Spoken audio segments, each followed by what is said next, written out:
वहां से वहां तक, घर से निकलने से और यहाँ तक सिर्फ एक पुरोहित ब्राह्मण की जगह बौद्ध भिक्षु बैठा है। बाकी सारे काम हिंदू धर्म से हुए नहीं हुए, ये बता दो, हुए नहीं हुए? हुए? हाँ बोलो, हुए? सिर्फ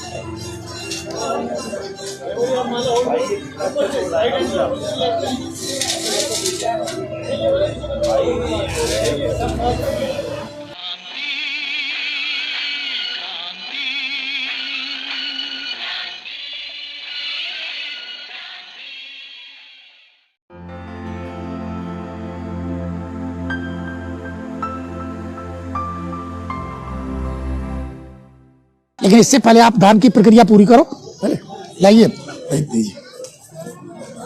ये जो ये पैसा भंते जी को जा रहा है, इनका कोई घर नहीं है। अभी एक जगह बिहार के लिए भंते जी ने, देखो मैं बोल ही दे रहा हूँ, ये इनकी कोई बच्चे नहीं है, घर नहीं है। भंते जी का पैसा, एक पैसा अपनी पत्नी को भी दो। वहाँ पुताई और 2 लैट्रिन बाथरूम बनवाए। उधर जो बीडी बिहारे है खुर्जा में, वो भी कहने लगे भंते जी यहाँ लड़कियों के लिए, स्कूल के लिए बाथरूम नहीं है, तो जो बच्चे पैसे 10-20 हजार थे वो भी दे दिए। जो पैसा आप दे रहे हो ये लौट के समाज में ही लगना है। आज यहाँ जितना देना है वो दे सकते हैं। मैं देख रहा था कि जो यहाँ धुआं उठ रहा था, उससे जो पैसे दिए गए हैं कई गुने में वो यहाँ लगा होगा। ये मैं गारंटी के साथ और दावे के साथ कह सकता हूँ। वो धुआं बन के उड़ गया, उसका कोई वापस नहीं आएगा। भी कहा कि वो उसको देना जो वापस दे, तो जो ये आप दे रहे हो ये आपके ही बच्चों को वापस मिलेगा। इसलिए खुल के देना, इसमें कोई कंजूसी मत करना, क्योंकि हमने देखा है कहाँ कहाँ धुआं पैसा उड़ा, और इस पैसे का धुआं हमने देखा। हाँ, दोनों हो गए। हाथ बेटे, दोनों हाथ लगाओ दोनों। हाँ, जैसा मैं कहूँ भंते हमारे द्वारा यह धर्मदान दिया जाता है। आप इसे साहस स्वीकार करें। दूसरी बार भी, तीसरी बार भी निवेदन करते हैं।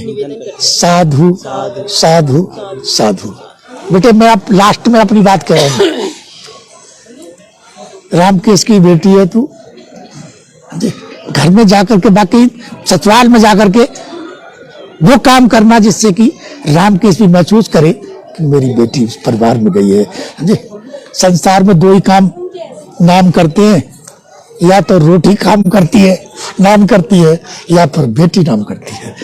ये ध्यान रखना है, ठीक है? धन्यवाद। अब अच्छा 2 शब्द आप कह दीजिए, उसके बाद हमें भी जाना है, 12:15 बज रहे हैं। शॉर्टकट हम जब से शॉर्टकट कह रहे हैं, जब किसी ने ना सुनी हमारी शॉर्टकट की, जब हम कह रहे हैं कि लाओ लाओ लाओ, जब किसी ने शॉर्टकट ना सुनी, अब जब सब काम होगा तो अब शॉर्टकट। अगर अब भूख की हो के भाई खाना नहीं खाना तो खा लो, उसके बाद हम कह लेंगे, ठीक है? गलत बात तो नहीं है? हाँ, मैं ज्यादा टाइम नहीं लूंगा, लेकिन कहूंगा वही। ये जो संस्कार हुआ है, उससे पहले सभी महापुरुषों को, बुद्ध और जितने भी उनके धम ध्वज वाहक रहे, सभी के चरणों में कोटि कोटि नमन। ये जो संस्कार हुआ है, ये बाबा साहब हमें बता कर गए, और बाबा साहब ने ये बात मैं आपको उसके रूप में बताऊं कि हमें क्या करना है, कैसे करना है। ये प्रोग्राम, ये संस्कार कोई नया संस्कार नहीं है, ये आज से 2500 साल पुरानी सभ्यता का संस्कार है। एक व्यक्ति थे महाराष्ट्र के मिस्टर V.S. कर्णक, उन्होंने बाबा साहब को चिट्ठी लिखी कि बाबा साहब हम अपने विवाह संस्कार कैसे करें। तो बाबा साहब 12 नवंबर 1956 को उसके पत्र का जवाब दे रहे हैं, और ये V.S. कर्णक थे 41/2 3 रॉ मरीन स्ट्रीट बॉम्बे के रहने वाले। तो बाबा साहब लेटर में लिख रहे हैं, जवाब दे रहे हैं कि विवाह संस्कार बहुत ही सरल है। बौद्ध पद्धति के अनुसार विवाह संस्कार में न तो हवन होता है, ना ही सप्ती विधि होती है। इस प्रकार के विवाह संस्कार का सारा तत्व इस बात से है कि एक नवनिर्मित मिट्टी का घड़ा या लोटा जल से भरकर वर वधू के बीच में रखकर स्टूल पर रख दें, जैसे यहाँ मेज पर रखा है, और अपने महापुरुषों की फोटो बुद्ध की रखकर त्रिशरण पंचशील किसी बौद्ध भिक्षु या उपासक से त्रिशरण पंचशील देना है। वह अष्टमंगल गाथा का पठन करना है चाहिए। इस अवसर पर वर वधू को श्वेत परिधान में होना चाहिए। भवदीय डॉक्टर अंबेडकर। और इसका जवाब बाबा साहब 12 नवंबर 1956 को दे रहे हैं। और ये लेटर धर्मयान पत्रिका में जून 1957 को छपी थी, अंक 2 में और 3 में, पृष्ठ संख्या 9 में, जो मेरे पास है। ये बाबा साहब कह के गए जो आज हो रहा है। ये सबूत के लिए मैं आपको दे रहा हूं कि जिस पत्रिका में लेटर छपा। लेकिन बाबा साहब ने जब इस चीज की कल्पना की थी तो इसी की कल्पना की थी।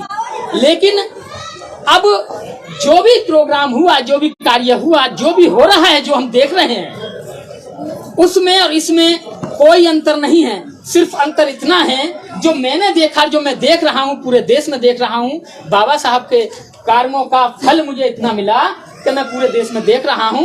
तो वहां से वहां तक, घर से निकलने से और यहाँ तक सिर्फ एक पुरोहित ब्राह्मण की जगह बौद्ध भिक्षु बैठा है। बाकी सारे काम हिंदू धर्म से हुए नहीं हुए, ये बता दो, हुए नहीं हुए? हुए? हाँ बोलो, हुए? सिर्फ एक काम हुआ कि बौद्ध भिक्षु, ब्राह्मण की जगह बौद्ध भिक्षु था। लेकिन बाबा साहब ने इसकी कल्पना नहीं की थी जो कल्पनाएं हो रही हैं। लेकिन आज बनते जी अभी कहते 2 पैसे जो आए ना, उससे पता नहीं क्या क्या होता है। इन चीजों की कोई जरूरत नहीं होती।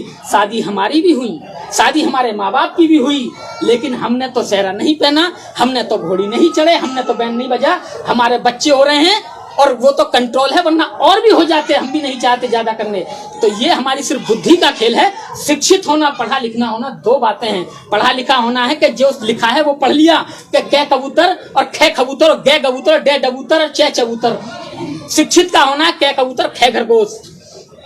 तो इनमें 2 में फर्क है।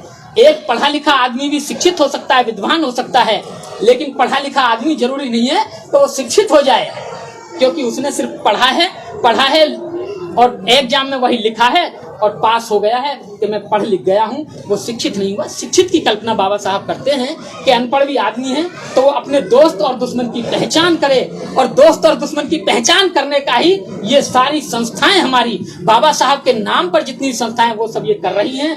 बौद्ध भिक्षु कर रहे हैं, अपना घर छोड़कर ये सब कर रहे हैं। इसलिए साथियों, बाबा साहब से बड़ा दुनिया में विद्वान कोई नहीं है। उनकी बात तुम्हें आंख बंद करके और दिमाग बंद करके भी मान लेनी चाहिए, क्योंकि उनके बराबर विद्वान इस दुनिया में कोई नहीं है। उस व्यक्ति 4 बच्चे गवाकर हमारे भले के लिए कह के गया, तो मैं गारंटी देता हूं कि हमारे बुरे के लिए नहीं देखा गया होगा। बुरा आप कर रहे हो कि आपने उनकी पूरी बात नहीं मानी। एक व्यक्ति था, वो कहता था, मुसलमान था, सबसे कहता था नमाज मत पढ़ो वरना नरक में जाओगे, नमाज मत पढ़ो वरना नरक में जाओगे। लोग कहते थे कि हम तो पूरे दिन कुरान हमने पढ़ ली, लेकिन कहीं नहीं लिखा। तुम यहाँ बैठ के कहते हो मुल्ला जी क्या कुरान मत पढ़ो वरना नरक में जाओगे? तो वो कहता था हाँ लिखा है। कि लिया तेरी की कुरान में लिखा है? लेके आया कि बताओ कहाँ है? तो उसमें लिखा हुआ था नमाज ना पढ़ोगे तो गर नरक में जाओगे। तो वो गर को छुपा लेता था, कहता था बता क्या लिखा है? कि नमाज ना पढ़ोगे, नमाज पढ़ोगे तो नरक में जाओगे। कि ये लिखा कि हाथ उठाओ, इसके नीचे क्या है? कि ये नहीं उठा रहा, इसी के नीचे तो है जो कुछ भी, ये नहीं उठा रहा। मैं तो इतना पढ़ता हूँ कि नमाज पढ़ोगे तो नरक में जाओगे, जबकि लिखा था नमाज पढ़ोगे तो नरक में जाओगे। उसने छुपा रखा था, हम भी वही छुपा रहे हैं। तो बस इतना छुपाए रखो, इतना दिखाए रखो, क्या है ना बनते जी? तो साथियों, बात कड़वी जरूर होगी, माफी चाहता हूँ। ऐसे मौके पर ही कही जाती है, क्योंकि ऐसे मौके पर ही आप लोग। अच्छा आप बात ये बताओ, शुक्रिया बहुत बेटे तुम दोनों, तुम्हारे मम्मी पापा भी बैठे, आप शादी संस्कार से संतुष्ट है? बढ़िया हुआ ना? ठीक है भैया, है, धन्यवाद।